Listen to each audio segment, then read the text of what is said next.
Good morning বন্ধুরা, সকলে কেমন আছো? আমিও খুব ভালো আছি। তোমরা তো ভিডিও দেখে বুঝতেই পারছো যে হ্যাঁ, ঠিক ধরেছো, আমরা যাচ্ছি বাগনানে বিয়েবাড়ি, আমার একটা বন্ধুর দাদার বিয়েতে।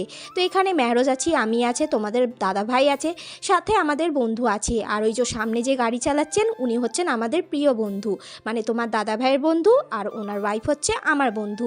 আর মেহরোজের বন্ধু এই দেখো একদম সানডোরের ওপরে উঠে কি মজাই না নিচ্ছে বলো তো। আমরা ঘর থেকে বেরিয়েছিলাম একদম কারেক্ট টাইমে, কিন্তু সাঁতরাগাছিতে এতটাই জ্যাম ছিল যে আর বলো না, যেতে যেতে বেজে গেছিলো 3টে।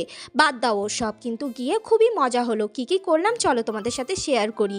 তো আমরা গল্প করতে করতে সারা রাস্তায় যেতে যেতে চলে গেছি বিয়েবাড়িতে, আর এই যে ডাইরেক্ট বসে গেছি খেতে। তো এখানে চলে এসছে স্টার্টারের মধ্যে ডিমের টেবিল, সাথে দিয়ে দিচ্ছে হচ্ছে যে স্যালাড, আর দিয়ে দিচ্ছে হচ্ছে যে কাসুন্দি। তো যতটা ফুটেজ আমি নিতে পেরেছি তোমাদের সাথে আমি শেয়ার করলাম।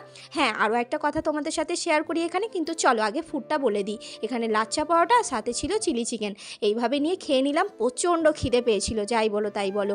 তারপরে চলে এলো এখানে বিরিয়ানি খেতে তো সবারই পছন্দ। আর এই দেখো, এটাই হচ্ছে আমার বান্ধবী, এরই দাদার বিয়েতে কিন্তু আমরা গিয়েছিলাম বিয়ে বাড়িতে। আর খাওয়া দাওয়া সেরে এখানে চলে এসেছি একটু ভিডিও আর ফটোশ্যুট করতে।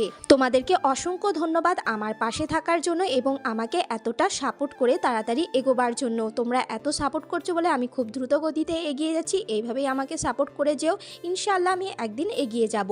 আর এই যে এখানে চলে এসেছি একটু ফটোশ্যুট করতে। আমাদের 3 বন্ধুর এই বন্ডিংটা এতটাই সুন্দর, আর আমাদের 3 জনের বন্ধুত্বটা শুরু হয় ঠিক 1 বছর আগে থেকে, আমাদের মেয়েদের থ্রুতে, মানে স্কুল থেকে। তো এত সুন্দর বন্ধুত্ব হয়ে গেছে যে ভাবা যায় না। আমাদের ছেলেবেলার বন্ধুদের সঙ্গেও হয়তো এত ভালো সম্পর্ক নেই, প্লাস যোগাযোগ নেই।